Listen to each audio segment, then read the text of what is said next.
नमस्कार। आज बात करते हैं कॉस्ट अकाउंटिंग की। अब ये शब्द सुनते ही शायद थोड़ा बोरिंग लगता है ना? लेकिन सोचिए, क्या हो अगर ये कोई उबाऊ नियम कानून न हो, बल्कि एक एक टूल बॉक्स हो। एक ऐसा टूल बॉक्स जिसमें हर बिजनेस के लिए एकदम सही औजार मौजूद है, अपने खर्चों को समझने और कंट्रोल करने के लिए। अच्छा, चलिए एक बहुत ही आसान से सवाल से शुरू करते हैं। मान लीजिए एक बेकरी है, उसको एक कपकेक बनाने में असल में कितना खर्चा आता है? क्या सिर्फ मैदा, चीनी, अंडे का दाम, या फिर उस बेकर की सैलरी, दुकान का किराया, बिजली का बिल, ये सब भी जोड़ना चाहिए? सवाल तो बड़ा सीधा सा है ना, पर इसका जवाब वो बहुत ही स्ट्रेटेजिक है। और बस इसी सवाल का जवाब ढूंढने के लिए बिजनेस अपना कॉस्ट अकाउंटिंग टूल बॉक्स खोलते हैं। देखिए, ये कोई एक फिक्स तरीका नहीं है। ये तो अलग अलग तरीकों का, अलग अलग नज़रियों का एक पूरा सेट है। और मज़े की बात यह है कि हर तरीके का एक अपना खास मकसद होता है। तो आज हम इन्हीं औजारों को एक एक करके देखने वाले हैं। हम समझेंगे कि असली लागत आखिर है क्या। फिर देखेंगे कि अतीत और भविष्य के हिसाब से कॉस्टिंग कैसे बदलती है। फिक्स्ड कॉस्ट पर जो सबसे बड़ी बहस है, उसे भी समझेंगे। कुछ स्पेशल टूल्स की भी बात करेंगे और आखिर में सबसे ज़रूरी कि कोई अपने बिजनेस के लिए सही सिस्टम चुने कैसे। तो चलिए शुरू करते हैं। देखिए, हमारे कपकेक वाले सवाल का जो जवाब है ना, वो इस बात पर टिका है कि हम टूल बॉक्स में से कौन सा औजार उठाते हैं। क्योंकि हर सिस्टम, हर औजार हमें लागत की एक अलग ही कहानी सुनाता है, और हर कहानी अपने आप में बहुत ज़रूरी है। तो सबसे पहले उन टूल्स को देखते हैं जिनका लेना देना समय से है। मतलब क्या कोई कंपनी ये जानना चाहती है कि पहले क्या हुआ, खर्चे कहाँ-कहाँ हुए, या फिर वो आने वाले खर्चों पर कंट्रोल करना चाहती है। पहला औजार है हिस्टोरिकल कॉस्टिंग। इसको ना गाड़ी के पीछे देखने वाले शीशे यानी रियर व्यू मिरर की तरह समझिए। यह हमें बताता है कि खर्चा हो जाने के बाद असल में लागत कितनी आई। रिपोर्टिंग के लिए तो ये एकदम परफेक्ट है, बहुत ज़रूरी भी है। पर एक दिक्कत है, जब तक ये आंकड़े हाथ में आते हैं ना, तब तक लागत को कंट्रोल करने का वक्त वो जा चुका होता है। और इसके एकदम उलट है स्टैंडर्ड कॉस्टिंग। अगर historical costing rear view mirror है, तो ये एक जीपीएस की तरह है। ये सफर शुरू होने से पहले ही लागत की मंजिल तय कर देता है। इसका एक ही मकसद है, कंट्रोल। ये देखना कि हम अपने तय किए गए टारगेट के कितने पास हैं। अब यहां देखिए, इन दोनों के बीच का फर्क कितना साफ है। हिस्टोरिकल कॉस्टिंग का फोकस है पुराने आंकड़ों पर जो हो चुका है। इसका काम है रिपोर्ट करना। वहीं स्टैंडर्ड कॉस्टिंग का फोकस है पहले से तय किए गए स्टैंडर्ड्स पर, और इसका काम है कंट्रोल करना। एक तरह से कहें तो एक पोस्टमार्टम है, तो दूसरा एक टारगेट। तो सवाल यह है कि ये स्टैंडर्ड कॉस्टिंग काम कैसे करती है। बहुत सिंपल है। सबसे पहले एक स्टैंडर्ड कॉस्ट तय की जाती है। मान लीजिए तय हुआ कि एक कपकेक 10 रुपए में बनना चाहिए। फिर जब कपकेक बन जाता है तो उसकी एक्चुअल कॉस्ट यानी असल लागत नापी जाती है। मान लीजिए वो आई 11 रुपए। अब इन दोनों के बीच का जो 1 रुपए का फर्क है ना, जिसे वेरिएंस कहते हैं, उसका एनालिसिस होता है। ये 1 रुपया ज्यादा क्यों लगा? क्या सामान महंगा मिला, या बनाने में कोई बर्बादी हुई? और बस इसी एनालिसिस के आधार पर फिर एक्शन लिया जाता है।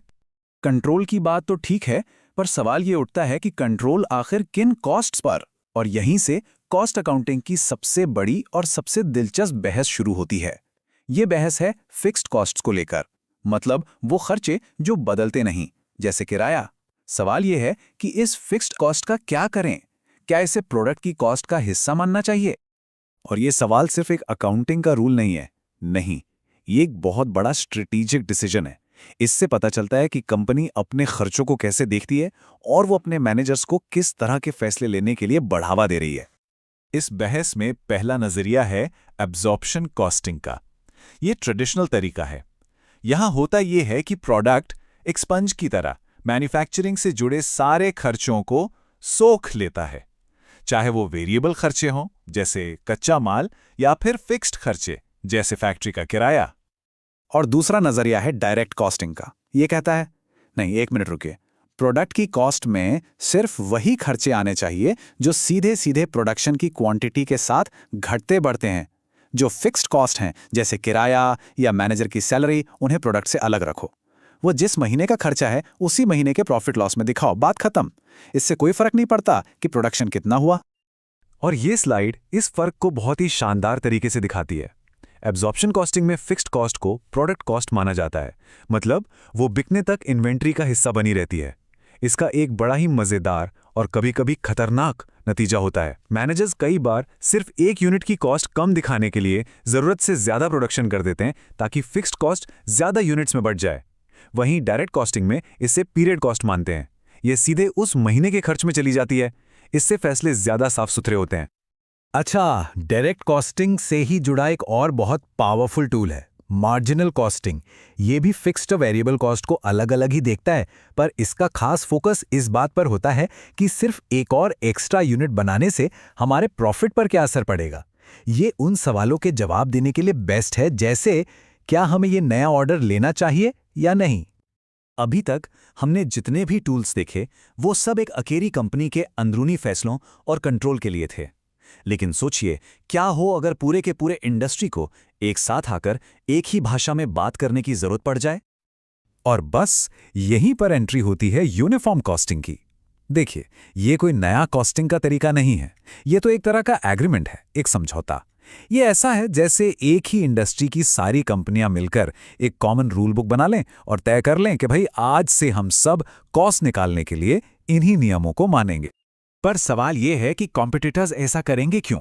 सोचकर देखिए, अगर देश की सारी स्टील कंपनीज 1 टन स्टील बनाने की कॉस्ट एक ही तरीके से निकालें तो क्या होगा? वो एक दूसरे से अपनी तुलना कर पाएंगे, है ना? अपनी कमजोरियां पकड़ पाएंगे।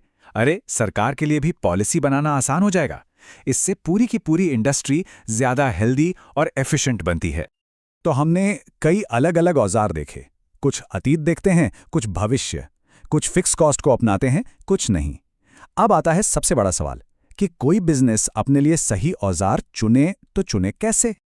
तो देखिए, सबसे जरूरी बात जो समझने की है वो ये है कि कोई एक बेस्ट कॉस्टिंग सिस्टम होता ही नहीं है।